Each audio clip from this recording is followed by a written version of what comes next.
And he played his college baseball at Seton Hall University and played 2 college World Series in the mid-1970s. Here this bachelor's and his master's degree from Seton Hall University. Ed showed up at Seton Hall to begin his college coaching career in 1981, and the program got really good really fast. Ed would go on to coach college baseball for 39 years at Seton Hall and St. John's University, and as far as weather, facilities, and limited resources are concerned, in the history of college baseball, one would be hard-pressed to find somebody who has done more with less than Ed Blanky. Eddie won 7 Big East championships, 6 with St. John's, 1 with Seton Hall, took his team to 19 NCAA regional appearances and 1 NCAA super regional appearance, won 829 games at St. John's in 24 seasons. He had 10 first-round draft picks, 24 All-Americans, 130 players signed professional contracts, and he had 24 major leaguers. That's quite a resume. And he represents everything that is good and right about the college profession in terms of understanding the needs of players physically, mentally, and emotionally.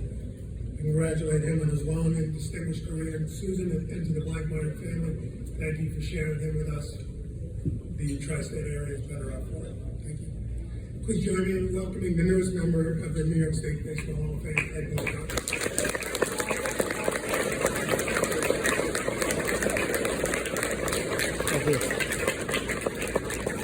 Thank you, John. All the money I paid you, I hope you would give me a couple more wins and a couple more championships. First, Randy, thank you very much.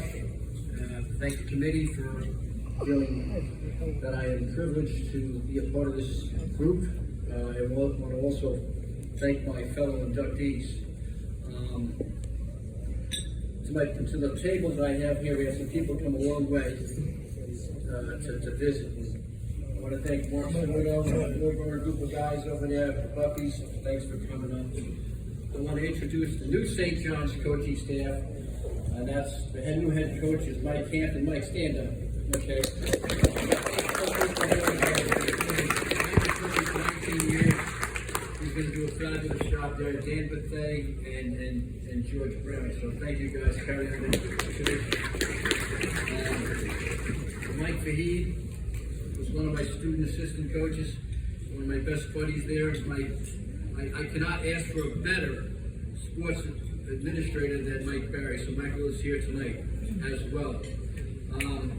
I have 2 good friends from high school here that we go back several years, and that's Bruce Trieber and my best buddy Keith Turner, who's also a Hall of Famer, broadcasting Hall of Famer. They're here tonight, as well as a fellow Seton Hall player, and Marty Caffrey. Marty played with me at Seton Hall and went to the World Series together. He played in the Yankees farm system, and that, the better half, thank you very much for coming tonight. Lastly, to my family, my brother Mark is here all the way from Orlando. Thanks, Mark, for coming up. And my son, who is now an assistant coach at Duke.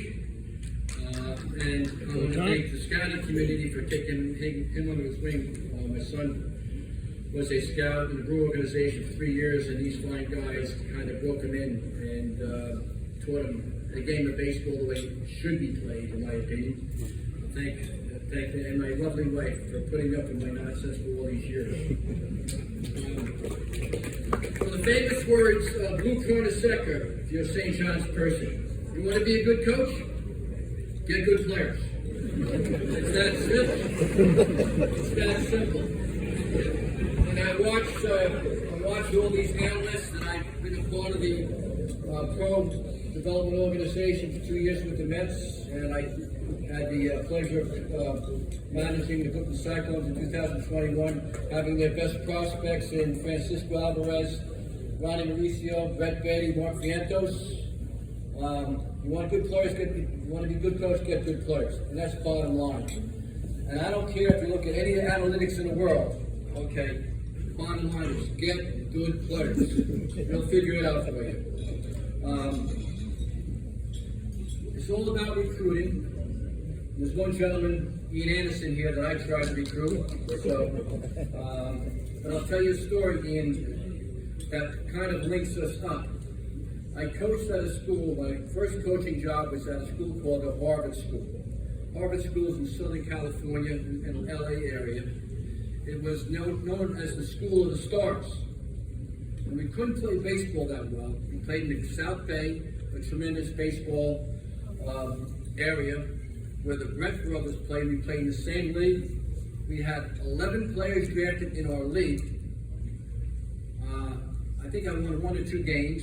The claim to fame, our catcher threw out 1 runner the entire season. And the guy stole second base.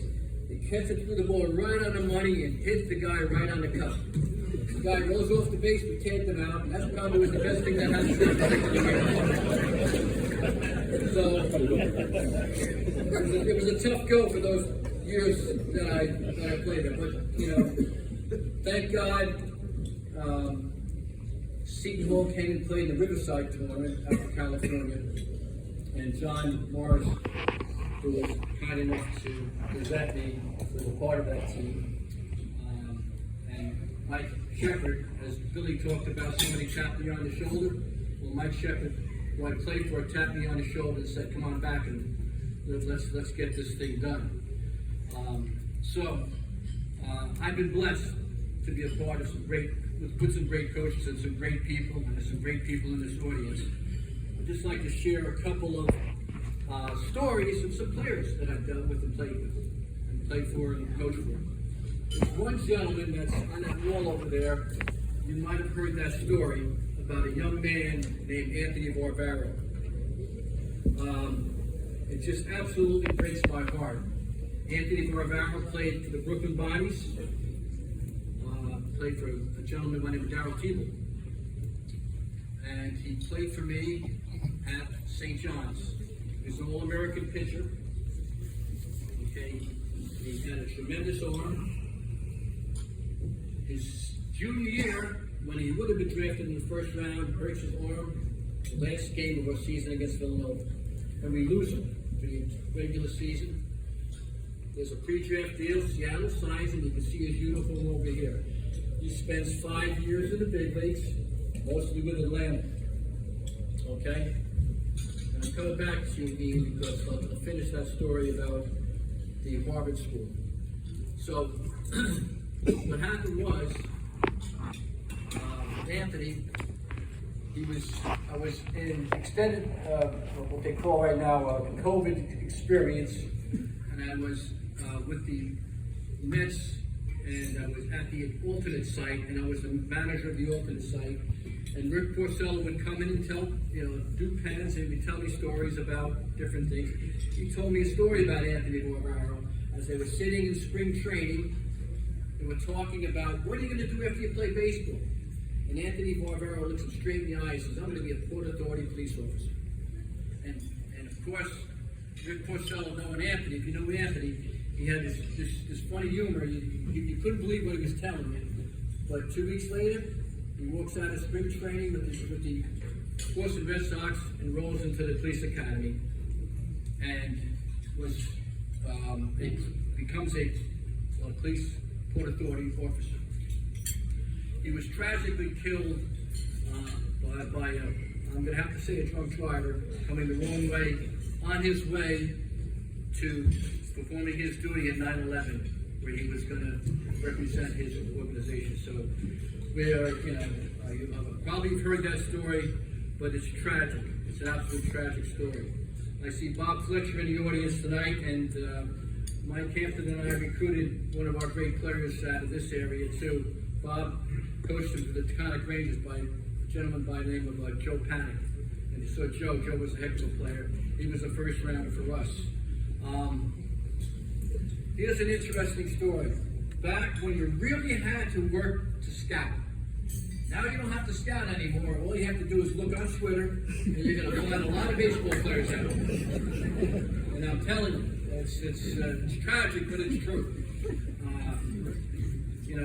In the old days, you had to work and uncover players. So we always had connections to these gentlemen here. A lot of the scouts I would talk to, Ralph DeLulo was a name that popped up, but several of them, and you'd use these guys as resources. So I said, I got this big guy, we're playing in a ride tournament up in New York. Go up and see this guy. So I go up and watch, and I'm sitting there and watching this guy. He's a big guy, he's playing shortstop. He hits a home run, and next game I watch, he's catching, hits a home run. I said, this guy's pretty good. That pretty good guy was drafted by Matt Sesame. His name was Mo Bourne. He was pretty good. Well, needless to say, he played for us his freshman year in college, and he batted about 120.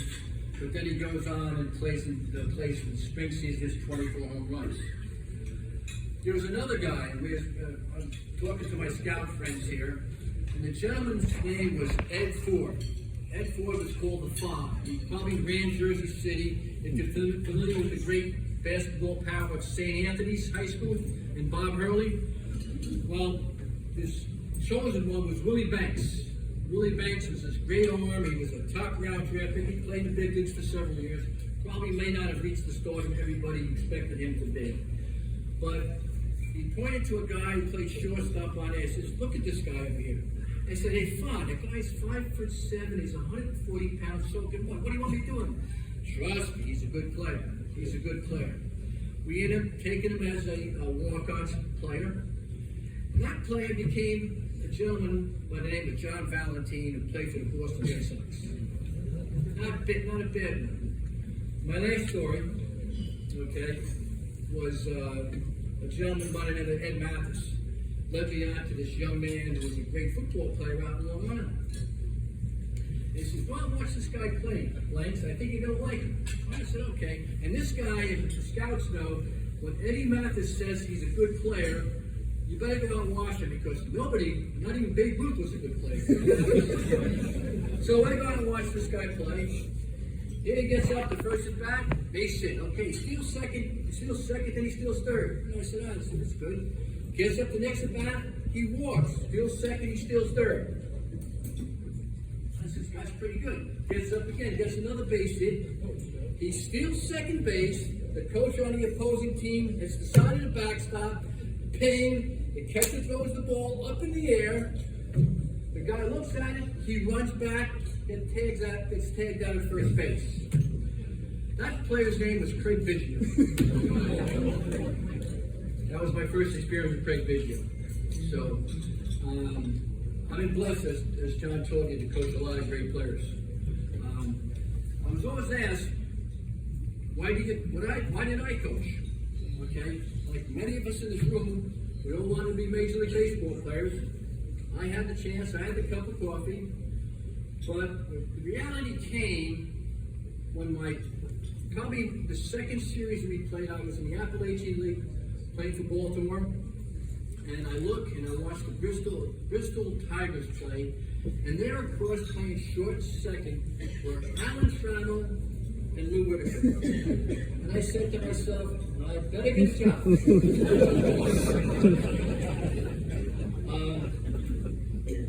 I'll leave you with this. I ask everybody in this room, I ask this question quite often. What is success? Think about it yourself personally. What is success? Well, in the coaching world, typically it's winning. Okay? Wins and losses measure your success. Postseason plays, championships. That's success. But truthfully, the good coaches, it's all about relationships. It's all about relationships. That's what I treasure most about my time in my coaching career. My job was to let them and hopefully help them develop and chase their careers, teach them how to play this great game the right way. Now, I don't know the way we're teaching the game now, but the game is played the right way. It's a beautiful game. I know the analytics, and as a member of the organization with the Mets and minor league field coordinator with the Cubs, when somebody tells me, it's not important to strike out, I can't believe it. I just can't believe it.